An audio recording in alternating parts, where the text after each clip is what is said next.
औज़ुबिल्लाहि मिनश्शैतानिर्रजीम बिस्मिल्लाहिर्रहमानिर्रहीम अल्हम्दुलिल्लाहि रब्बिल आलमीन अस्सलातु वस्सलामु अला अशरफिल अंबियाइ वल मुरसलीन सय्यदना व नबियना अबिल क़ासिम मुहम्मद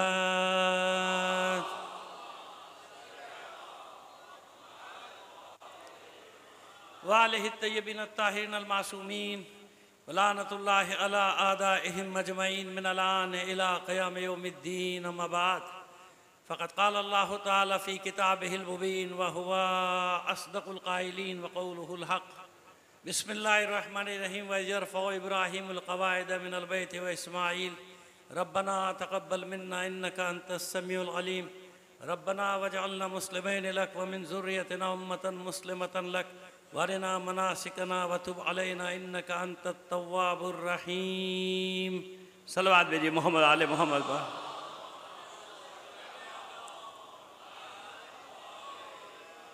आपसे गुजारिश है अपने तमाम मुरहमीन और तमाम शुहदाए मिलत को शामिल करके एक सूरह फातिहा पढ़कर बख्श दीजिएगा।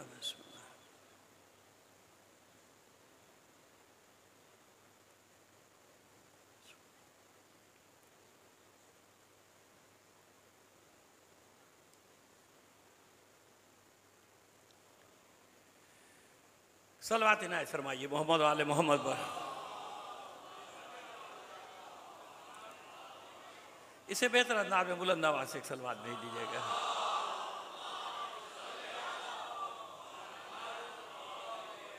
इज़ार मोहतरम आगाज़ मजलिस में दो मुख्तसर तारीफ़ी जुमले हैं। बात यह कि तनकीद करने में मैं बुख्ल से काम नहीं लेता, तो तारीफ़ करने में भी बुख्ल से काम नहीं लेना चाहिए। इख्तिलाफ़ात अपनी जगह, सियासी इख्तिलाफ़ात सब अपनी जगह पे, लेकिन जो बात अच्छी हो उसको अच्छा कहा जाए, क्योंकि बुरी बात पे हम बुरा भी कहते हैं। आप जानते हैं, हमारा तो मिजाज यही, सभी जानते हैं। फुल तनकीद, जो तनकीद का हक़ है हम वो करते हैं, लेकिन अगर कोई अच्छी बात हो जाए तो उसकी भी तारीफ़ करना भी ये मोमिन की पहचान है, निशानी है। तो कल दो बातें हुई ऐसी, एक आज हुई एक कल हुई। कल ये हुआ कि वो जो हमने यहाँ बात की थी, एक बदबख्त ने इमाम हुसैन के नाम पर लगाई गई सबील को हटाया था, एक पुलिस वाले ने और पुलिस वालों की मदद से, एक SHO ने। और ज़ाहिर है कि मैंने अर्ज़ कर दिया था कि उसका रिश्ता कहीं ना कोई शिमर विमर से मिलता होगा, वरना गर्मी में तो वैसे ही पानी की कोई भी सबील लगा ले तो खुश होना चाहिए ना कि ठंडा पानी पिलाएगा। तो इमाम हुसैन के नाम की थी। और मैं कल अर्ज़ किया था कि हुकूमत तो खुद लगाती है सबीलें, हमारे रेंजर्स के जवान सबील लगा के बैठे होते हैं, पुलिस वाले लगा के, उनकी TV पे सब जगह आ रही होती, नहीं आ रही थी कवरेज। तो अब ऐसे में कोई शदीद गर्मी में कोई ऐसा काम फेल अंजाम दे और सबील हुसैन को हटाए, तो इसका मतलब ये कि उसे सबील से बुग़्ज़ नहीं है, उसे इमाम हुसैन से बुग़्ज़ है, उसे इमाम हुसैन से बुग़्ज़ है, उसे औलाद अली से बुग़्ज़ है। खैर कल बात की गई थी, अल्हम्दुलिल्लाह उस पर असर हुआ, बच्चे भी रिहा हो गए कल ही, और उस SHO को भी बदबख्त को मुअत्तल कर दिया गया। तो इंतज़ामिया को नज़र में रखना चाहिए, तमाम जो है उसको कि कहाँ कहाँ कौन कौन बैठा हुआ है खन्नास, नज़र में रखे, और मुहर्रम से पहले उनको समझा देना चाहिए कि ऐसी हरकत ना करना। अब पूरा हमने चल रहा है माशाल्लाह, सब ताउन करें, इंतज़ामिया से अज़ादार इंतज़ामिया से इंतज़ामिया बेहतरीन चल रहा है, लेकिन कोई ना कोई शरारत ऐसी करेंगे कि मोमिनीन को टेंशन दो इनको।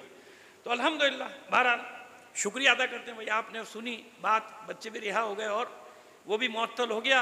उम्मीद है कि आइंदा भी आप यही फरीदा अंजाम देंगे, क्योंकि सबील वगैरह से तो किसी को दुश्मनी होनी नहीं चाहिए यार। खुदा के बंदो, किस तरह के लोग हो यार, सबील तो सबील होती है, कोई भी लगा ले पानी पिला रहा है ठंडा लोगों को, और क्या कर रहा है, शरबत पिलाएगा, पानी पिलाएगा, और क्या करेगा, इससे काहे की दुश्मनी। ये मेरी आज तक समझ में नहीं आया कि सबील से किस बात की सबील से किस बात की चिड़ है भाई।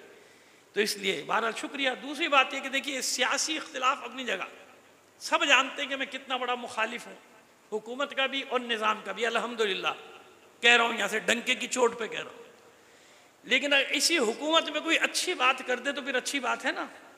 तो गवर्नर जो है कामरान टेसोरी साहब, उन्होंने आज बहुत अच्छी बात की है, आज या कल वो जो एक सहाफ़ी को मुंह तोड़ जवाब दिया है जुलूसों के सिलसिले में, उस पर मैं उनको दुआ भी देता हूँ, उनका शुक्रिया भी अदा करता हूँ। हमें ज़रूरत नहीं पड़ी। अब मैं आपको बता दूँ, बहुत सारों ने, आपको नहीं मालूम होगा जवाब, वैसे तो सोशल मीडिया पर वायरल हो गया है कि उसने एक सहाफ़ी, बदबूदार होते हैं ना हर जगह भी, वो बदबूदार था कोई सहाफ़ी, उसने सवाल कर दिया, ये जुलूसों में ये होता है, रास्ते रुकते आवाम को तंगी होती है, ये होता है वो होता है, ऐसी जगहों पे उठाया जाया होता है, वो है हमेशा का एतराज़। तो उसने बड़ा बेहतरीन जवाब दिया कि मुतबादिल रास्ता तो करबला वालों के पास भी था, वो मुतबादिल रास्ते पे नहीं गए। यानी ऐसा जवाब फिलबदी उसने दिया कि इससे अच्छा कोई जवाब हो नहीं सकता था। गवर्नर ने उस सहाफ़ी को मुंह बंद कर दिया और कहा कि आप थोड़ी देर बर्दाश्त नहीं कर सकते इमाम हुसैन के जुलूस की खातिर, इमाम हुसैन के गम की खातिर वो जुलूस जो जा रहा है 9 मुहर्रम के 10 पर, क्या परेशानी हो गई आपको? तो उसने बहुत अच्छा जवाब दिया। बहरहाल मैं दुआ भी देता हूँ, तारीफ़ भी करता हूँ यहाँ से। तो मैंने कहा कि तनकीद में जब बुखल नहीं करता तो तारीफ़ में भी बुखल नहीं करता। बहुत तारीख़ी जवाब दिया उसने कि वो मुतबादिल रास्ता तो हुसैन के पास भी था, हुसैन ने इख्तियार नहीं किया, उसी तकलीफ़ों के रास्ते पर चले ना, मसाइब के रास्ते पर थे। बहरहाल ये 2 बातें थी जो अब ज़रूरी समझता था, अपना फ़र्ज़ समझता था। तीसरी बात कर दी हमारे बिरादर अजीज़ ने कि भैया ज़रा होशियार होकर आया कीजिए, मुहर्रम है, आप किसी को रोक नहीं सकते ना जुलूस में आने से, ना मजलिस में। कोई भी काले कपड़े पहन के घुस आता है और फिर अपना काम दिखाना शुरू कर देता है जैसे कल दिखाया। लेकिन मैं होशियार कर रहा हूँ ऐसे लोगों को कि अगर बेटा तुम मोमिनीन के हत्थे चढ़ गए ना तो पुलिस तक जाते जाते तुम्हारी वो दुर्गत बन जाएगी, तुम्हारा वो हाल हो जाएगा कि तुम्हारे घर वाले भी तुम्हें नहीं पहचानेंगे, फिर उसके बाद कभी तुम ये हरकत नहीं करो। इससे बेहतर है कि ऐसी हरकतें ना की जाए मोमिनीन के मजमे में आके ऐसे। क्योंकि हमने कहा ना सबके लिए दरवाजे खुले हुए हैं, यहाँ तो सब आ रहे हैं, जो भी आ जाए, हिंदू आ जाए, मसीही आ जाए, कोई भी आ जाए, हम तो नहीं रोक सकते ना, इमाम हुसैन की मजलिस है।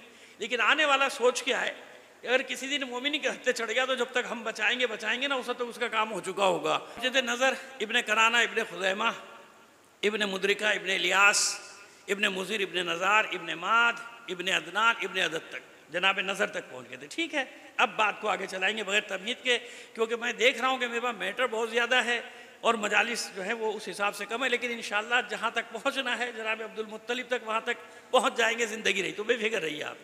तो आज बहुत अहम 2 शख्सियतों का जिक्र आएगा। तैयार हैं आप मेरी खुश्क बयानी सुनने के लिए? खुश्क बयान होता है ना, लेकिन क्योंकि मेरा सिर्फ एक मकसद है कि आपको इन्फॉर्मेशन पहुंचाई जाए ना, इन्फॉर्मेटिव मजलिस होनी चाहिए, ताकि यहाँ से उठ के जाए कोई ना कोई नई बात, एक बात भी जहन में रह जाएगी, मेरी मेहनत वसूल हो जाएगी। ठीक है, तमाम मोमिनीन की सेहत और सलामती के लिए बुलंद आवाज़ से एक बार सलावत इनायत फरमाइए मोहम्मद इब्ने।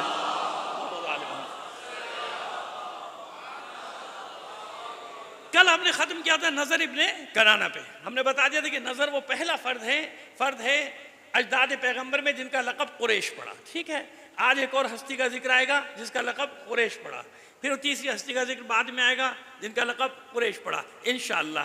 तो अब ये नज़र के बेटे थे मालिक इब्ने नज़र। नज़र के कारनामे कल हमने जहाँ तक बता सकते थे, पूरे तो नहीं बता सके लेकिन बता दिया। अब आपको बता रहे तारीख़ कल अपने वादा किया था कि कहाँ से शुरू हुई बुत परस्ती। मक्के में बुत परस्ती नहीं थी, इनहराफ था, लोग अमल नहीं करते थे, मतलब जैसे होता है मुआशरा। अब हमारे यहाँ बुत परस्ती नहीं है मगर इनहराफ तो है ना, इनहराफ से कौन इनकार कर सकता है। मुआशरे में कितनी खराबियाँ हैं, सुबह से शाम रहेंगे नहीं, ऐसा था मुआशरा। खराबियाँ थी मगर बुत परस्ती नहीं थी। जैसे मैंने मिसाल दे दी कि बुत परस्ती तो कहीं नहीं है ना, हमारे यहाँ बुत परस्ती नहीं है, लेकिन इनहराफ है, अखलाकी बुराइयाँ हैं, समाजी बुराइयाँ सब हैं, लेकिन बुत परस्ती नहीं है। तो ऐसे ही था मुआशरा कि इनहराफात थे, दीन से इधर हो चुके थे, बेराह रो हो चुके थे, दीन को छोड़ दिया था, हर तरह ये सब कुछ था, लेकिन बुत परस्ती नहीं आई थी। बुत परस्ती का आगाज कहाँ से वो आपको बता रहे हैं। सन 207 ईस्वी, यानी इस्लाम आने से तकरीबन 450 साल पहले, 450 साल पहले, अमरो इब्न लहय खज़ाई, बनी खज़ा का एक फ़र्द जिसकी तिजारत के लिए जाता था मिस्र में, शाम में, इधर उधर बुत परस्ती बहुत थी, वहाँ जाया करता था ये। वहाँ इसने बुत देखे, इसको बड़े अच्छे लगे, इबादत की गरज से नहीं, तिजारत की गरज से इसने सोचा कि चलो ले जाऊँ, शायद बिका जाए, कोई फ़ायदा वायदा हो जाए। ये अमरो इब्न लहय खज़ाई, अमरो इब्न लह, लाम है हलवे वाली और छोटी ये, अमरो इब्न लह खज़ाई यानी बनी खज़ा का था। अमरो इब्न लहय खज़ाई ये वो पहला फ़र्द है तारीख़ में जो शाम से, मिस्र से बुत खरीद के लाया, बड़े खूबसूरत, और इसने लाके काबे के अतराफ़ में दूर दूर रख दिया। अच्छा, उस वक्त किसी को तस्वुर ही नहीं था कि बुत परस्ती भी कोई चीज़ हो सकती है। वहाँ इसने लाके रखा, फिर लोगों को राग़िब किया कि भाई शाम और मिस्र में लोग इनसे मांगते हैं, उन्हें मिलता, लोग इनसे मांगते, उसे तो मार्केटिंग करनी थी ना, अपनी माल बेचने के लिए मार्केटिंग तो ज़रूरी है। जानते हैं ना आप कि कुछ लोगों को हायर कर लिया जाता है, वो पब्लिसिटी करते हैं ख़वातीन में, ख़वातीन मर्दों में मर्द, अरे भाई तुम्हें नहीं पता यहाँ कैसी मन्नतें आ रही हैं, कैसी मुरादें, वहाँ चलो, वहाँ चलो, वहाँ चलो। ये मैंने भी बहुत देखा, अपने बचपन में भी देखा, इस उम्र में भी देख रहा हूँ कि ये सब काम होता है। चलो भाई चलो। अब वो वहाँ से मार्केटिंग शुरू हुई, उसने कुछ लोगों को हायर किया, कहा कि भाई इधर लाओ तो सही ताकि मेरी दुकान तो चले बुतों की। अब वो हुआ ये कि जब लोगों ने कुछ ने मांगना शुरू किया, मिला नहीं मिला, अल्लाह तो दे रहा है ना सबको भाई। 1000 आदमी मांगे 10 को वैसे ही मिलता, अब जो 10 को मिल गया वो काफ़ी है। उनका हाँ भाई मुझे तो मिल गया, मुझे मिल गया। नतीजा ये हुआ कि जनाब लोगों में बुत परस्ती का रिवाज आम होना शुरू हुआ। अब उसने बुत लाने शुरू किए और बेचने शुरू किए। फिर उसके बाद क्या किया, जो लोग बाहर से आते थे वो मक्के के पत्थर उठा के ले जाते थे। होता है ना, पाक जगह की मिट्टी है, पाक जगह के पत्थर हैं, उठाओ।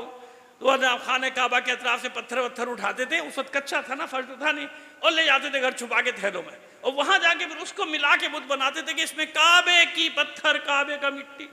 समझ में आ रही है बात? हौसला चाहिए इन बातों करने के लिए। मैं कर लेता हूँ। सलावत भेजिए मोहम्मद आले मोहम्मद पर। अब बात वाज़ेह हो रही है। और जनाब काबे की मिट्टी है, इसमें काबे का, अब वहां शुरू हो गए। मक्के में जो सबसे बड़ा बुत था हुबल, वो खाने काबा के अंदर रखा हुआ था। उसके साथ 360 छोटे छोटे बुत बांध के रख दिए गए थे। उसके बाद एक मंजिल के फासले पर लात नाम का बुत रखा था, और फिर उसके बाद ताइफ में इज्जा नाम का, इस तरह मुख्तलिफ लात, मिनात, हुबुल, इज्जा, याकूक, एक कबीले का बुत के नाम था याकूक, एक का नाम था वुद, पता नहीं क्या क्या नाम थे। नाइला, असाफ, ये बनी गफ्फार कबीले का था, जनाब अबू ज़र गफ्फारी का जो कबीला था। लेकिन याद रखिए, इस्लाम ना भी आए तो इनकलाबी लोग हर दौर में होते हैं। अबू ज़र गफ्फारी क्योंकि इनकलाबी था शुरू से, अभी इस्लाम नहीं आया, तो वो जानता था कि ये सब फ्रॉड है, ये माल बनाने का चक्कर है इन लोगों का सारा, जो इन्हें लोगों को बेवकूफ़ बना के अपने गिरदे लगावे, चंदा डालो, माल डालो, डब्बे रखे हुए थे, माल डाले जाओ, माल डाले जाओ, माल डाले। मैं ऐसी जगहों पर गया हूँ कि साहिब मज़ार का कसूर नहीं है, वो अल्लाह का वली है भाई, उसको मैं कुछ नहीं कह रहा, लेकिन वहाँ जो दुकानें चल रही है ना बाहर, वो वही है। उनको देखता हूँ, मुझे याद आ जाता था कि क्या होता होगा, जो तारीखों में लिखा हुआ है, कैसे लोगों को बहकाया जाता है। ये बहकाया जा रहा है यहाँ पे। लो भाई इस पर डंडा मार, तेरी मुराद पूरी होगी, इतना 100 रुपये डाल, चल भाई ये मट्टी ले, ये कपड़ा पकड़, निकाल पैसे, 500 रुपये, 1000 रुपये। हिम्मत चाहिए ना इन बातों को करने के लिए। मैं कर लेता हूँ ताकि कुछ लोगों को तो शऊर आ जाए कि किस तरह लोगों को मुआशरे में बेवकूफ़ बनाया जाता है उनकी कमज़ोरियाँ देख के। सलावत भेजिए मोहम्मद आले मोहम्मद पर। समझ में आ गई? तो ये सब वहां से चल रहा है। ज़माने जाहिलियत में ये सब कुछ होता था, लोगों को घेरने के लिए, पकड़ने के लिए मशहूर किए जाते थे। अरे भाई यहाँ पे यूं होता है, यहाँ रिश्ता मिलेगा, यहाँ ग्रीन कार्ड मिलेगा, यहाँ वीज़ा मिलेगा अमेरिका का, यहाँ फला चीज़ मिलेगी, यहाँ औलाद मिलेगी, यहाँ बेटा मिलेगा, यहाँ बेटी मिलेगी, यहाँ यूँ मिलेगा, यहाँ शादी हो जाएगी। समझ में आ रही है बात? हर एक की अलग अलग कहानियाँ, हर एक की अलग अलग दुकान। अब इसके मुकाबले में मालिक इब्न नज़र बेचारा कमज़ोर पड़ गया। वारिस इब्राहिम इस्माइल, पेशानी में नूर नबूवत है, क्या करें? ज़बान से रोक सकते थे, लड़ नहीं सकते थे पूरे मुआशरे से, पूरा अरब एक तरफ हो गया। तो मालिक इब्न नज़र की पूरी ज़िंदगी इन तहरीफात का मुकाबला करते करते गुजर गई। नज़र के बेटे मालिक, मालिक का बेटा है फ़हर इब्न मालिक, ये है शख्सियत जिस पे बात करेंगे आज। और मैं जब नाम ले रहा हूँ तो मेरे जहन में इनकी पूरी शख्सियत आ गई। एक सलावत भेजिए मोहम्मद आले मोहम्मद पर। एक दिलेर, एक शजा, एक बुर्दबार, एक तदब्बुर वाला इंसान था जिसके अक़वाल तक मशहूर। एक कौल याद कर लीजिए इनका, कहते थे कि उस थोड़े माल पे सब्र करो जिसमें इज्जत हो, उस ज्यादा माल के पीछे ना भागो जिसमें इज्जत ना हो। आजकल लोग कहते हैं इज्जत गई भाड़ में, आबरू गई भाड़ में, माल आ रहा है आने दो, लोगों में कुछ भी मशहूर होने दो, माल आ रहा है आने दो। कैसी इज्जत, कहाँ की इज्जत है? इज्जत इन चोरों की, डकैतों की। वैसे बड़े बाइज्जत बनते हैं टीवी पे आगे, लेकिन इज्जत तो नहीं है ना। इसको इज्जत थोड़ी कहते हैं कि बच्चा बच्चा जानता है कि चोर है, आवाजें भी लगाते हैं चोर चोर, है ना? गाय की इज्जत का, उस माल से बचो, उस ज्यादा माल से, माल की फरावानी से बचो जिसमें इज्जत ना हो। उस थोड़े माल पे कनात करो जिसमें इज्जत हो। है ना। ये अब देखिए कितना अजीम शख्स होगा फहर, अभी बताते हैं आपको। एक सलवात भेजिए मोहम्मद आले मोहम्मद पर।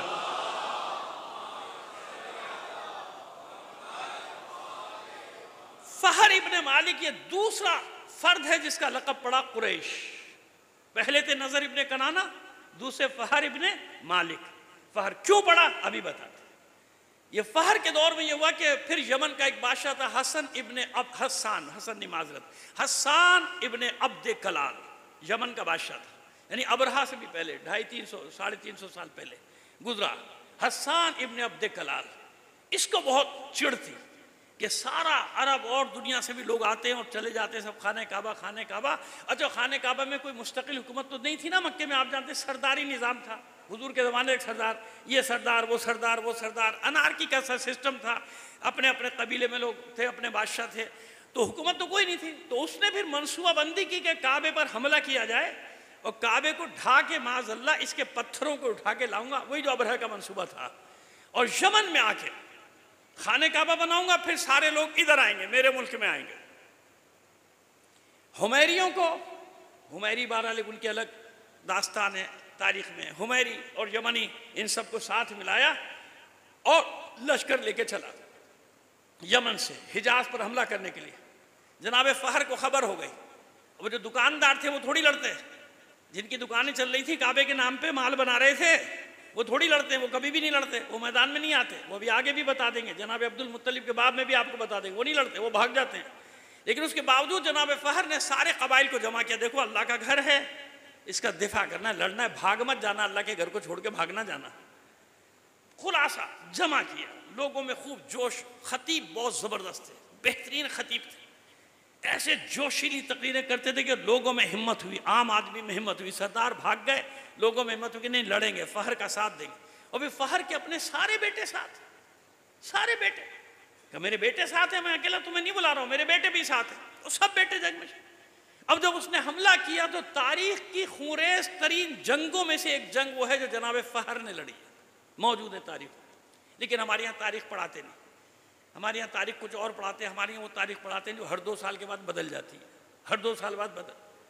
आज जो हीरो है इत्मीनान रखें, 3 साल बाद तारीख में वो पाकिस्तान की विलन होगा और जो आज विलन है वो हीरो होगा। ये हमारी तारीख जो बचपन से हम पढ़ते चले आ रहे हैं, देखते चले आ रहे हैं, सुनते चले आ रहे हैं, लिहाजा हमारी तारीख कोई तारीख ही नहीं है। 47 तक सीधे आते हैं, उसके बाद एकदम दाएं बाएं शुरू हो गई एन गैन। वो तारीख को दुनिया में भी कोई नहीं मानता जो हमारे बच्चों को पढ़ाई जाती है। समझ में आ रही है हमारी बात? अभी जो पढ़ रहे हैं पढ़ते रहिए, इम्तिहान पास करने के लिए ठीक है। तो फहर इब्ने मालिक ने जो जंग की खूरेज तरीन जंग, बेटा भी शहीद हो गया, मैं तो शहीद ही कहूँगा, क्योंकि काबे पर हमलावर होने वालों से लड़ा था ना। हारिसा शहीद हो गया, बाकी बेटे जख्मी हुए, ये खुद भी जख्मों से चूर, लेकिन जंग जीत गए। इतनी ज़बरदस्त लड़ाई की, इतनी ज़बरदस्त कि भाग गए। हुमैरियों को ये अंदाज़ा नहीं था कि ये मक्के वाले ऐसे लड़ेंगे। क्यों? मसला लोगों का नहीं होता, लोग तो वही होते हैं हर ज़माने में। मसला होता है सिपह सालार का। मसला किसका होता है? नहीं समझे आप? मसला होता है सिपह सालार का। अगर सिपह सालार मर्द है तो चाहे 86 साल का हो, पूरी कौम उसके पीछे खड़ी रहती है।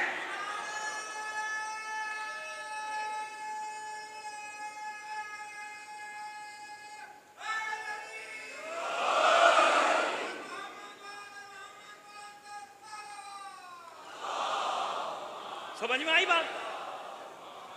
समझ में आ गई? सिपह सालार मर्द होना चाहिए, सरदार मर्द, बुज़दिल ना हो, तो कौम पीछे आ जाए। तो फहर वो मर्द था, वो दिलेर था। लोगों ने देखा हमें नहीं बुला रहा, अपने बेटों को पहले लेकर आया है मैदान में, लिहाजा कौम खड़ी हो गई। वो हिम्मत बनाते जाते थे, लड़ते जाते थे, हिम्मत बंधा, अदनान के बेटो, ए आले मुज़ेर, मैदान मत छोड़ना, तुम्हारे बुजुर्ग तुम्हें देख रहे हैं, इब्राहिम के वारिस हो, ए इस्माइल के। रजस पढ़ते जाते थे, लड़ते जाते थे, रजस पढ़ते जाते थे, फहर रजस पढ़ते जाते लड़ते, और गैरत यानी जोश दिलाते थे। जब जाहिर किसी को उसके बुजुर्गों की बहादुरी का नाम देकर याद दिलाया जाए तो जोश तो बढ़ेगा ना। अब कुछ जगह जोश इसीलिए नहीं नजर आता कि वो क्या करें क्या, वो कहाँ से लाए वो कैरेक्टर जिसका नाम लेके अपनी आवाम में जोश दिलवाएं। हमारे यहाँ तो माशाल्लाह अल्हम्दुलिल्लाह, खुदा का शुक्र है, एक नहीं 72 मिल जाएंगे। 72 नहीं उससे भी ज़्यादा मिल जाएंगे हमें अपने अवाम को मैदान में खड़ा रखने के लिए। अल्हम्दुलिल्लाह, खुदा का शुक्र। बाकी जगह क्या करें, अली का नाम लेना नहीं, बाकी का मैं जिक्र नहीं करना चाहता। सलावत भेजिए मोहम्मद आले मोहम्मद पर। तो फहर ने क्या किया जनाब, रजस पढ़ते जाते थे, कौम में और जोश पैदा होता है। अदनान के बेटो, ए मुज़िर के बेटो, ए इब्राहिम के वारिसों, मैदान मत छोड़ना, बस फतह तुम्हारे नजदीक है। ए इस्माइल के बेटो, मैदान मत छोड़ना, फतह तुम्हारे करीब। आखिर जनाब 3-4 दिन की लड़ाई के बाद भागे हो। वो तो भागे, हसन इब्ने अब्दे कलाल को कैद कर लिया, फहर ने पकड़ लिया, उसको नहीं जाने दिया, कहा इसको मत जाने देना, ये काबे को ढाने के इरादे से आया था। गिरफ्तार कर लिया, बाकी फरार। 3 साल तक ये कैद में रहा। 3 साल के बाद फिर पूरे यमनी हाथ जोड़ के आए, दे दो भाई हमारे बंदे, हमें जो हदिया लेना है, फिदिया लेना है। फिदिया लिया उनसे, फिदिया लेके वो जो नुकसान हुआ था, जो लोग मारे गए थे, जो जख्मी हुए थे, उनको बांटा गया। फहर ने अपनी जेब में थोड़ी रखा।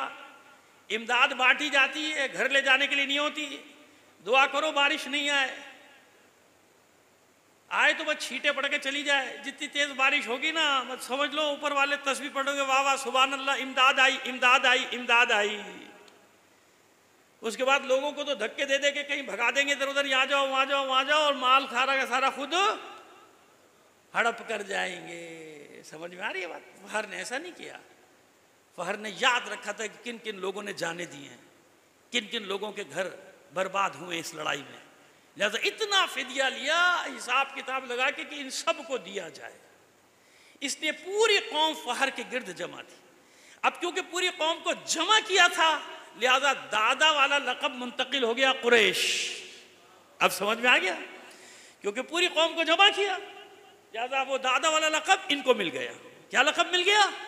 कुरैश। ये दूसरा फर्द, नज़र इब्ने कनाना कुरैश, फिर फहर इब्ने मालिक इब्ने नज़र, ये कुरैश बन गए। दूसरा लक़ब मिला, दूसरा फर्द। बाकी मामला चल रहे, बाकी झगड़े चल रहे हैं। फहर के दुनिया से जाने के बाद इनका बेटा मालिक इब्ने फहर, मालिक इब्ने फहर ने के पेशानी में नूर नबूवत है, और इन्होंने अपने कबीलों को कम से कम जमा करके रखा हुआ कि देखो भाई इधर उधर तुम बुत परस्ती पे न चले जाना, तुम बुत परस्ती शुरू हो चुकी, आगाज हो चुका। अब उसके बेटे गालिब, माजरत मालिक बाद में, इनके बेटे फहर के बेटे थे गालिब, गालिब इब्ने फहर। गालिब का ये काम था। गालिब क्या करते थे? गालिब जो थे, इन्हीं ने कौम को जमा करके रखा, अपने कबाइल को जमा करके रखा कि बुत परस्ती की तरफ ना जाना। इनकी पेशानी में नूर आया। गालिब के बेटे लुई, लुई इब्ने गालिब। लुई इब्ने गालिब वो फर्द है जिसने कुएं खुदवाए हाजियों के लिए। उस वक्त पानी बिकता था। क्या करते थे लोग के जमजम का पानी भरते थे और हाजियों को बेचते थे जाके, जबकि वो बेचने के लिए नहीं होता ना, वो बेचने के लिए नहीं होता, वो अल्लाह की मखलूक के लिए। जनाब इस्माइल के एड़ियों रगड़ने से जो पैदा हुआ था चश्मा, वो सबके लिए था। तो क्या किया आपने, बाहर मक्के के अतराफ में बहुत सारे कुएं खुदवा दिए। जब हाजी आए, अब हाजी सोचते थे यहाँ एक आदमी बैठा हुआ है, पैसे लेगा क्या? नहीं, ये लुई की तरफ से है, फिर ये लुई की तरफ से, लुई इब्ने गालिब की तरफ से, ये सब फिर ये। तो वो दुआएं देते हुए जाते थे आले अदनान को कि जब तक ये हैं काबे का निज़ाम चलता रहेगा। अब जो दूसरी अहम तरीन शख्सियत है उसका जिक्र कर रहे हैं आपके सामने। तारीख की बहुत बड़ी शख्सियत, काब इब्ने लुई, काफ ऐन बे, काब इब्ने लुई, यानी लुई के बेटे, यानी वारिसे पैगंबर, वारिसे इब्राहिम, वारिसे इस्माइल, ये नूर नबूवत मुंतकिल। हम हर उस शख्सियत का जिक्र करें जहाँ नूर नबूवत, नूर रिसालत और नूर विलायत मुंतकिल हो रहा है, उनका जिक्र करें। याद रखें ना, असलाब शामिखा और अरहाम मुताहरा। कुछ थोड़ा सा ज्यादा खुश्क हो गया, बुलंद आवाज से सलवात भेजिए मोहम्मद आले मोहम्मद पर। आइए, ये काब इब्ने लुई, पहले इनकी तालीम सुन लीजिए क्या है, फिर बताते हैं इनके क्या क्या कारनामे। देखिए, चलिए पहले आपको बता दें कारनामा।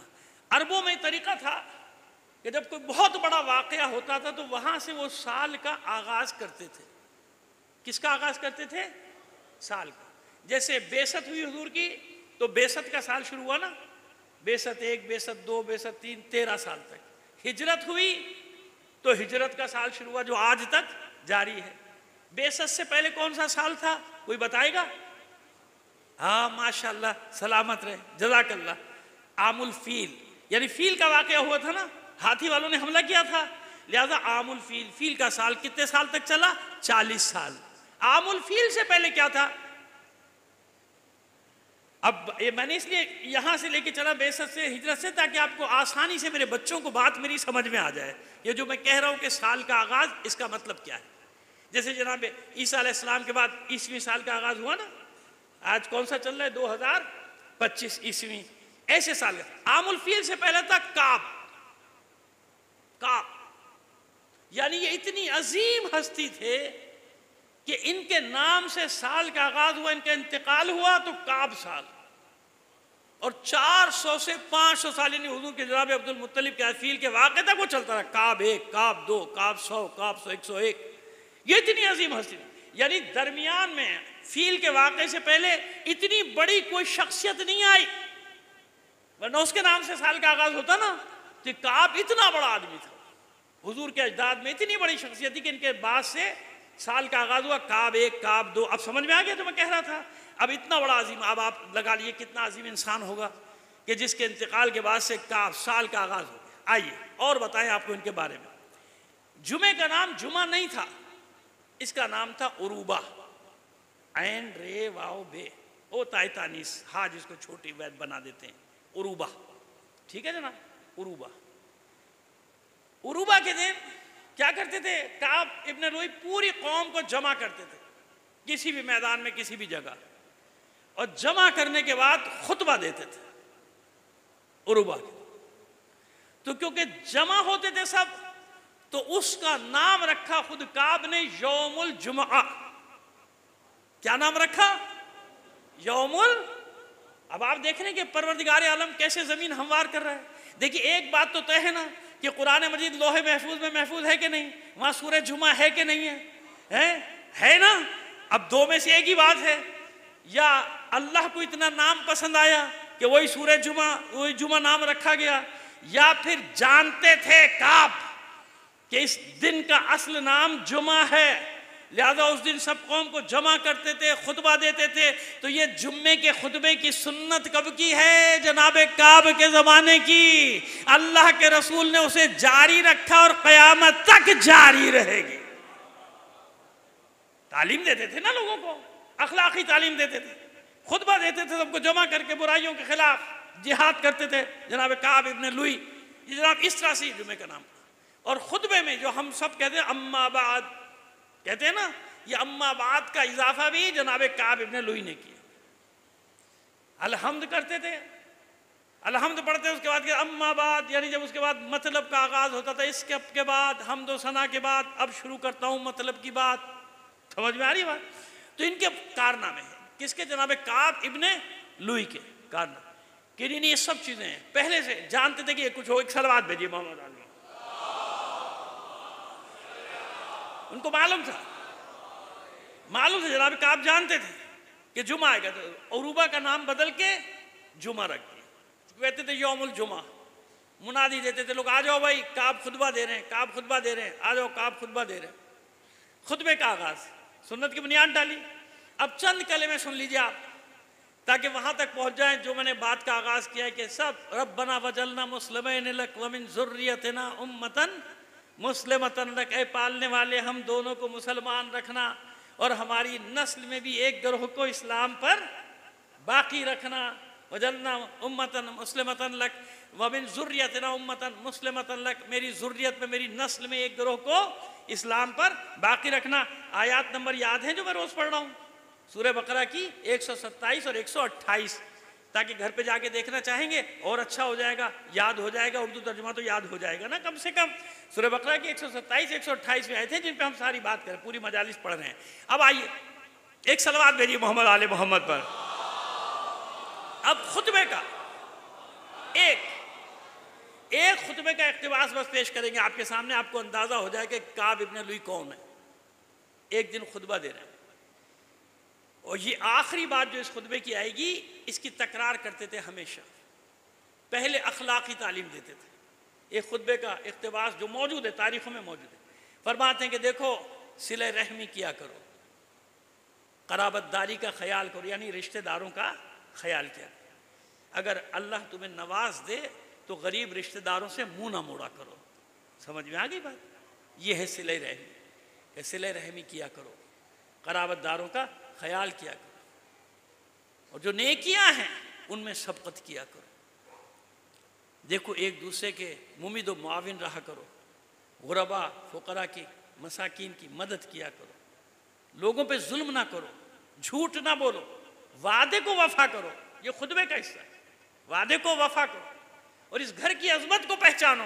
अब सुनिए, आप खाने काबा की तरफ इशारा करके इस घर की अजमत को पहचानो, इससे वाबस्ता रहो, इसके एहतराम में कोई कमी नहीं आने दो। क्यों? क्योंकि इसके साथ एक अजीम खबर है।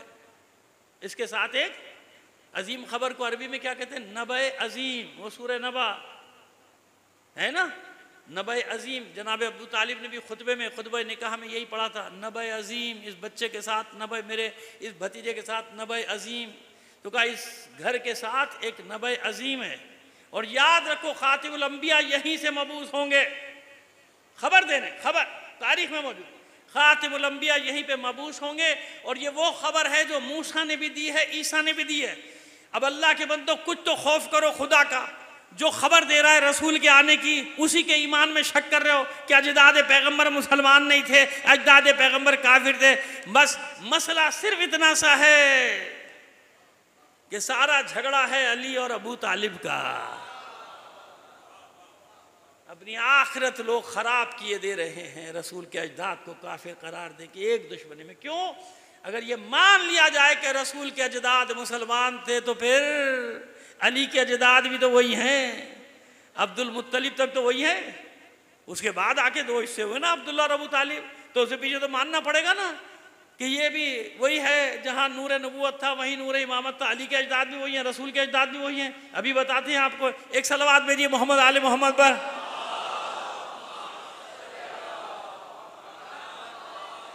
देखिए, अब आपको एक कायदा बताएं। अल्लाह के रसूल ने मना कर दिया, खबरदार ज़माने जाहिलियत के अपने बाप दादा के किस्सों का जिक्र न किया करो। वो किस्से भी अजीब गरीब होते थे, और मज़े ले लेके लोग बताते थे चौराहों पे एक दूसरे को, एक दूसरे के बाप दादा के लिए। तो अल्लाह के रसूल ने मना कर दिया। वो ज़माने जाहिलियत के थे लोग, मत किया करो उनका जिक्र, उन पर गुरूर मत किया करो। इसलिए कोई भी अपने बाप दादे का जिक्र नहीं करता था, है भी नहीं कहीं किसी ने किया हो, बल्कि कोई दूसरा करे तो नाराज हो जाते हैं, है ना। कोई और उनके बाप दादा का जिक्र करे तो नाराज होने लगते हैं, क्यों कर रहे हो। अब समझ गए आप मेरी बात को? तो नहीं कर सकते ना, जिक्र नहीं कर सकते। लेकिन अल्लाह का रसूल अपने बाप दादा पे फख्र करता है, अपने कर्शी होने पे, अपने हाशमी होने पे, अपने मुत्तलिबी होने पे, है ना। और लिखते भी हैं, शोरा लिखते हैं, कुरैशी लक़बी हाशमियो मुत्तलबी, है ना। अली फख्र करते हैं कि मैं रूए ज़मीन पे पहला नजीबुत तरफ़ैन हाशमी हूँ, मेरा बाप भी हाशमी, मेरी माँ भी हाशमिया। वो क्यों फख्र कर रहे हैं? अगर मना करें ना दूसरों को कि नहीं करो, और खुद कर रहे हैं, तो बस मालूम हो ना कि काफिर थे तुम्हारे बाप दादा, मोहम्मद और अली के नहीं। अब क्योंकि अपने बाप दादा का जिक्र कर नहीं सकते, लिहाजा अली के बाप दादा इनका जिक्र क्यों हो रहा है। अब समझ में आ गई हमारी बात जो कहना चाह रहे हैं। सलवात भेजिए मोहम्मद आले मोहम्मद पर।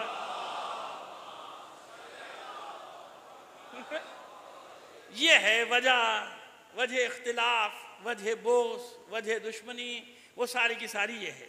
इस बिना पे अब आप खुद अंदाजा लगा लीजिए ना कि क्यों जनाबे मौला आरिफान फख्र करते अपने हाशिम। कुछ तो है ना हाशिम में। दुआ करें इंशाल्लाह ज़िंदगी रही 2-3 दिन में पहुंच जाएंगे, जनाबे हाशिम का जवाब पढ़ेंगे तो आप वजदे में आ जाएंगे। बता रहा हूं आपको, भाई कुछ तो है ना हाशिम में कि अली अपने बेटे को नाम देता है हाजा कमर बनी हाशिम, ये हम हाशमियों का चांद है। मैंने जुमला रखा था कि 8 मुहर्रम को पढ़ूंगा, लेकिन अब आ गया ज़बान पे तो मैंने रोका नहीं। मौला और जुमले दे देंगे जब 8 को पढ़ेंगे, वो आपके सामने बयान कर देंगे। सलावत भेजिए मोहम्मद आले मोहम्मद पर। जनाब हाशिम एक अजीब जादुई शख्सियत है। जनाब हाशिम जो थे, अभी इनका जिक्र आएगा बाद में, जादुई शख्सियत, सहरंगेज। पूरा अरब उनके शहर में गिरफ्तार था। जब मैं उनके कारनामे आपको बताऊंगा ना, जो लिखे हैं सीरतों ने, सीरत इब्ने इसहाक, इब्ने हशाम, सब ने लिखा, जो बताऊँ आप हैरान रह जाए कि कि हाशिम था कौन? भाई कुछ तो है ना, कि रसूल भी कहते हैं मैं हाशमी हूँ, अली भी कहते हैं मैं हाशमी हूँ। अपने हाशमी होने पे फख्र करो। हाशमी होने पे फख्र करते थे लोग, और हाशमियों का दोस्त होने पे फख्र करते थे। हम हाशमियों के दोस्त हैं, हाशिम हमारे दोस्त हैं, हमारे बनी हाशिम के साथ गहरा ताल्लुक है। इस तरह की बात कुछ तो है ना। तो याद रखिए, अजदाद पैगंबर पे उंगली उठाने वाला भूल जाए कि तुम रसूल के आबा व अजदाद पे तोहमत लगाओ और फिर शिफात की उम्मीद रखो। शिफात की उम्मीद रखोगे, नहीं हो सकता। कैसे हो? बस अजीज़ान मोहतरम, ये हाशिम का हुस्न सरायत करता जाता था, आगे बढ़ता चला जाए, आगे बढ़ता चला जाए। हसीन और वजीह थे हाशिम। अपने उनका पढ़ लीजिएगा किताबों में, कैसी वजीह और शकील शख्सियत थी हाशिम की। मैंने कहा ना, सारंगेज शख्सियत थी जनाब हाशिम। वो हुस्न सब में आता। हाशमी हुस्न तारीखों में मशहूर, और बाज़ लोग चेहरे देख के बताते थे ये हाशमी कबीले का है। कैसे? कि ये हुस्न कहीं और नहीं है। उस ज़माने में क़याफ़ा शनास होते थे ना, उस ज़माने के क़याफ़ा शनास, वो फ़ौरन कहते ये हाशमी। कैसे तुमने पहचाना? का ये हुस्न कहीं और नहीं है सिवाय बनी हाशिम के। अब अंदाज़ा लगाइए उस जवान के हुस्न का क्या आलम होगा, जो हाशिम की नहीं बल्कि फ़ख्र हाशिम, फ़ख्र अम्बिया, फ़ख्र रसूलान, फ़ख्र पैगम्बरान, रसूल अकरम की शबी हो। उसके हुस्न का क्या आलम, शबी हो पैगम्बर की। अजीज़ों, ये इतना मशहूर लक़ब था शबी है पैगम्बर। याद रखिए कि पूरा अरब जानता था, आलम इस्लाम में था, जिसने देखा हो या ना देखा हो, कि हुसैन का एक बेटा ऐसा है जो रसूल की शबी है। मदीने लोग आते थे ना, तो ज़ियारत करने के लिए कई कई दिन इंतज़ार करते थे कि अली अकबर कहीं नज़र आ जाए ताकि हम शबी है रसूल की ज़ियारत करें। मसाइब पढ़ने से पहले एक जुमले का सहारा लेना चाहता हूँ। इतने हसीन थे कि जब ये असीरों का काफ़िला कूफे के बाज़ार में पहुँचा है, आगे आगे नेज़ों पे शहीदों के सर थे ना, तो एक मोड़ पे कूफे की ख़वातीन का हुजूम था। इन ख़वातीन की निगाह जब अली अकबर के सर पे पड़ी है ना, तो मुंह पीट पीट कर रोती थी, सीना पीटती, सर पीटती, फरियाद बुलंद होती थी उनकी, काश इस जवान की माँ इसके कत्ल होने से पहले मर गई, यानी उसके सामने इसका कत्ल ना हुआ, उसके सामने ये सर नो के सिना पे ना चला। अब अंदाज़ा लगाइए कि उम्मे लैला का क्या हाल होगा, सानिया ज़हरा का क्या हाल होगा, किस कैफियत पे होंगे ये लोग। लेकिन मैं इतना ज़रूर जानता हूँ कि सुबह जब जंग का आगाज़ हुआ तो सबसे पहले आने वाली शख्सियत का नाम था अली अकबर। बाबा मैदान में जाऊँ? पहले मैं जाऊँगा। हुसैन ने कहा जाओ, सबसे पहले तुम जाओ। लेकिन कैसे जा सकते थे अली अकबर? इधर अली अकबर ने जाने का इरादा किया, अंसार हुसैनी ने सफ़ बांध दी। नहीं मौला, ये कैसे होगा, अभी हम लड़े ही नहीं, हमने ज़ख्म लगाए नहीं, हमने ज़ख्म खाए नहीं, अली अकबर मैदान में चला जाए। नहीं मौला, अली अकबर मैदान में नहीं जाए, नहीं जाने दिया, नहीं जाने दिया। अंसार ने अपना वादा पूरा किया, फिर अली अकबर आए, बाबा अब मैं जाऊँ? का जाओ। औलाद अकील, औलाद जाफ़र, वो सब सामने आ गए। ए इब्ने अम, ए चचाज़ाद, ये कैसे होगा? ए चचा के बेटे, ये कैसे होगा? अली अकबर मैदान में चला जाए, क्या मुँह दिखाएंगे अपने अजदाद को, क्या मुँह दिखाएंगे अकील को, क्या मुँह दिखाएंगे जाफ़र? नहीं जाने दिया। औलाद जाफ़र और अकील वादे पूरे करके गई। फिर अली अकबर आगे बढ़े, बाबा जाओ? का जाओ। फिर अली के बेटे सामने आ गए, औलाद हसन सामने आ गए। खुलासा ये कि जब अली अकबर जाने की कोशिश करते थे, कोई ना कोई आके रास्ता, ये नहीं हो सकता कि अली अकबर क्या मुँह दिखाएंगे रसूल खुदा को, क्या मुँह दिखाएंगे फातिमा जहरा को, क्या मुँह दिखाएंगे हैदर कर्रार। आखिर एक वक्त वो आया कि जब अली अकबर को कोई रोकने वाला ना रहा। जज़ाकुम रब्बुकुम। जानते हैं आप, मैं 1 साल इंतज़ार करता हूँ आज की तारीख का, जनाब अली अकबर की शहादत पढ़ने के लिए। मैं 1 साल इंतज़ार करता हूँ। मैं खुद, मेरी कैफियत ये है, ये मसाइब अजीब हैं, अली अकबर की शहादत ही अजीब है। बाबा मैदान में जाऊँ? मेरा दिल कहता है हुसैन ने बड़ी हसरत से कभी दाएं देखा होगा, बाएं देखा, शायद कोई आ जाए और आकर कहे नहीं मौला अली अकबर नहीं जाएगा। लेकिन कौन है रोकने वाला? सबके लाशें तो हुसैन खुद अपने हाथों से उठा उठा कर लाए हैं। बस हसरत से बेटे को देखा, जाओ बेटा, लेकिन पहले माँ से रुखसत हो लो। आए माँ के खेमे में, मादरे गिरामी आखिरी सलाम के लिए आया हूँ, इजाज़त के लिए आया हूँ, मैदान में जाना है। बड़े इत्मीनान से माँ ने कहा, जा बेटा, मैं कौन होती हूँ रोकने वाली, जिस फूफी ने पाल के जवान किया है उसके पास जा, उससे इजाज़त। अभी आप देख रहे हैं ना, बड़ी इत्मीनान से हैं जनाब उम्मे लैला। अभी मैं बताऊंगा शहादत के बाद क्या हुआ था। आए फूफी की खिदमत में, सलाम किया, ज़ैनब ने जवाब दिया, मुंह फेर लिया। अली अकबर हैरान हो गए, फूफी अम्मा कभी ऐसे नहीं हुआ कि हम आए हों आपने रुख फेर लिया हो, कोई गलती हो गई? अली अकबर से फरमाती है सानी ज़रा, बेटा भला तुझसे कोई ख़ता हो सकती है? नहीं, लेकिन मैं जानती हूँ मेरे लाल आज तू किस इरादे से आया है। अली अकबर तुझे मैदान में जाने की इजाज़त नहीं देगी ज़ैनब, तेरी जवानी बचाने के लिए मैंने ओनो मोहम्मद को कुर्बान किया। अली अकबर कहते हैं अच्छा फूफी अम्मा हम नहीं जाएंगे जब तक आप इजाज़त नहीं देंगी, बस एक मसला है वो हल कर दीजिए। बेटा इस वक्त में तेरा कौन सा मसला हल कर सकती, बस ये बता दीजिए कि आपका मर्तबा बुलंद है या मेरी दादी फातिमा जहरा का।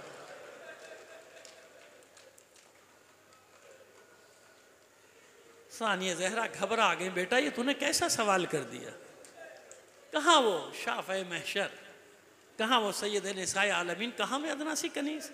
अच्छा फिर बताइए, अगर क़यामत के दिन मेरी दादी ने पूछ लिया ज़ैनब अपने अली अकबर को बचा लिया, मेरा हुसैन कत्ल हो गया?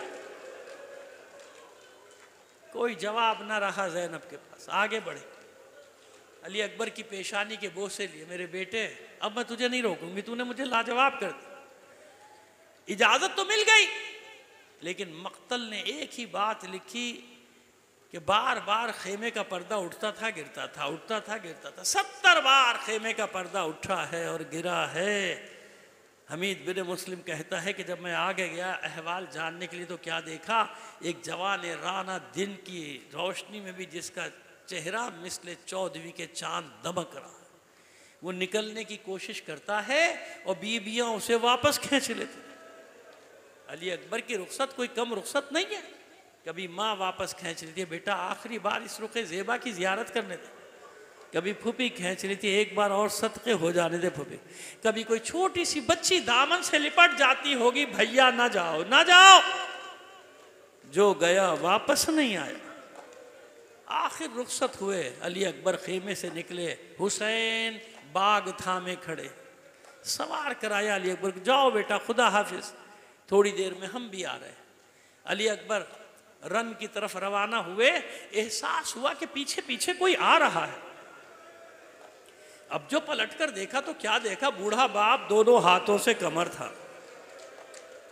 अली अकबर उतर आए थे घोड़े से, वापस पलटे, बाबा के हाथ थाम के कहते बाबा आप मुझे रुखसत कर चुके, अगर ऐसे मेरे पीछे पीछे आएंगे मैं कैसे लड़ूंगा।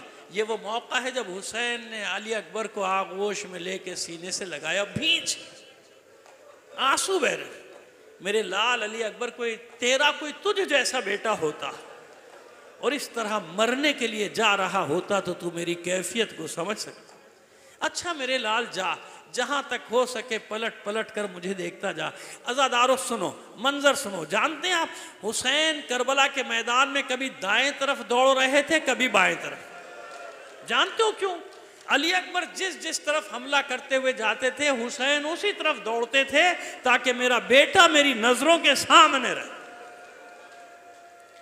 मगर एक वक्त आया जब हुसैन को अली अकबर नजर ना आए, नजर ना, इतना हुजूम सिपाह का सामने आ गया, आवाज देना शुरू किया, अली अकबर कहाँ है, अली अकबर किस तरफ है, आवाज दे। अली अकबर के कानों में आवाज आ रही है बाबा की, लेकिन कैसे बताए अली अकबर कि बाबा तेरे अली अकबर के हाथ से तलवार गिर गई, बाबा तेरे अली अकबर का खोद गिर गया, बाबा तेरे अली अकबर की ढाल गिर गई, चारों तरफ से तीरों तलवारों तबर के वार जख्मों से निढाल अली अकबर घोड़े की पुष्ट पे गिर पड़े, गले में बाहें डाल दी। अभी गिरे नहीं थे घोड़े से कि एक मलून आगे बढ़ा, उसने पूरी बर्छी अली अकबर के कलेजे में उतार दी। अब जो बर्छी वापस खींची तो जवान की पसलियों में उलझकर बर्छी का फल टूट गया। बस इस बर्छी का लगना था, अली अकबर से घोड़े पे ठहरा न गया। आवाज दिया बताहो अलैका मिन्नी अस्सलाम, ए बाबा अली अकबर का आखिरी सलाम। हुसैन के कानों से अली अकबर की आवाज टकराई, चिल्ला कर कहा या बुनैया अल दुनिया बअदकल अफा, ऐ मेरे लाल अली अकबर तेरे बाद इस जिंदगानी पर खाक हो। गश खा के हुसैन जलती रेत पर गिर पड़े, अपने आप को संभाला, खड़े हुए 2-4 कदम चले, फिर गिर पड़े। हुसैन से जब चला ना गया तो जलती रेत पर जानुओं के बल, कोहनियों के बल, पंजों के बल अपने वजूद को घसीटना शुरू किया। आवाज देते जाते अली अकबर, अरे किस तरफ गिरा है, आवाज दे कि बूढ़ा बाप तेरे लाशे तक पहुंचे। तेरी आवाज ने मेरी बीनाई छीन ली है। न जाने किस तरह ठोकरें खाते हुए हुसैन पहुंचे अली अकबर के सरहाने। देखा कुछ रमक जहाँ बाकी है, सर उठा के जानू पे रखा, रुखसारों पे रुखसार रखकर कहते हैं अली अकबर आंखें खोल, देख बाबा आया है। अली अकबर ने आंखें खोली, बाबा को सलाम किया। हुसैन ने जवाब दिया, हाल पूछा मेरे लाल किस हाल में है। अली अकबर कहते हैं बाबा नेज़े का फल टूट के कलेजे में रह गया है, बहुत अजियत में हूँ, बहुत तकलीफ में हूँ। अच्छा मेरे लाल ये इम्तिहान भी लेगा, हुसैन ये इम्तिहान भी देगा। जलती रेत पर अली अकबर को लिटा दिया। मेरा दिल कहता है नाना भी आ गए होंगे, बाबा भी आ गए होंगे, भाई भी आ गए होंगे। अरे माँ तो मदीने से पीछे पीछे साथ साथ चली आ रही है, वो तो वही करबला में मौजूद है, कोई बैद नहीं। हुसैन ने अपने बाबा से कहा, हो बाबा अब बताइए खैबर का दर उखाड़ना मुश्किल है या अली अकबर के कलेजे से बर्छी का फल खींचना। एक हाथ अली अकबर के सीने पर, दूसरा कलेजे में बर्छी का फल खींचने के लिए अल्लाह अकबर कहा। अब जो फल को खींचा जवान का कलेजा साथ आ गया, इधर कलेजा निकला, अली अकबर का दम निकल गया। हुसैन ने पूरी ताकत जमा की, अली अकबर के लाशे को उठा लिया, उठा तो लिया मगर हुसैन से चला ना गया। फिर लिटा दिया लाशे को, आवाज दी रुख करके, गंजे शहीदा का मेरे शेरों, मुझसे अली अकबर का लाशा नहीं उठता, मेरी मदद करो। खेमों का रुख करके आवाज दी, अतफाल बनी हाशिम आओ, मुझसे अभी अली अकबर का लाशा नहीं उठता। हुसैन की आवाज खेमों से टकराई, खेमों के पर्दे उठना शुरू हुए। छोटे छोटे बच्चे वाह हुसैना कहते दौड़े कत्लगाह की तरफ। उधर सारी बीबियां जमा हो गई। हुसैन बड़ी मुश्किल से बच्चों की मदद से लाशा उठा कर लाए। लाशा दरमियान में, बीबियां मातम कर रही है। सानिया ज़हरा ने देखा अली अकबर की माँ उम्मे लैला नजर नहीं आती। फिजा से कहा फिजा जा अली अकबर की माँ को तो लेकर आ। सुनो आखिरी जुमला, अब जो फिजा उम्मे लैला के खेमे में दाखिल हुई तो अजीब मंजर था। उम्मे लैला कभी खेमे के सुतून से टकराती थी, कभी उस सुतून से टकराती थी, चिल्लाती जाती थी, लोगों मुझे दरवाजा नजर नहीं आता, मुझे खेमे का दरवाजा नजर नहीं आता, अरे मुझे रास्ता बताओ, मुझे अपने अली अकबर के लाश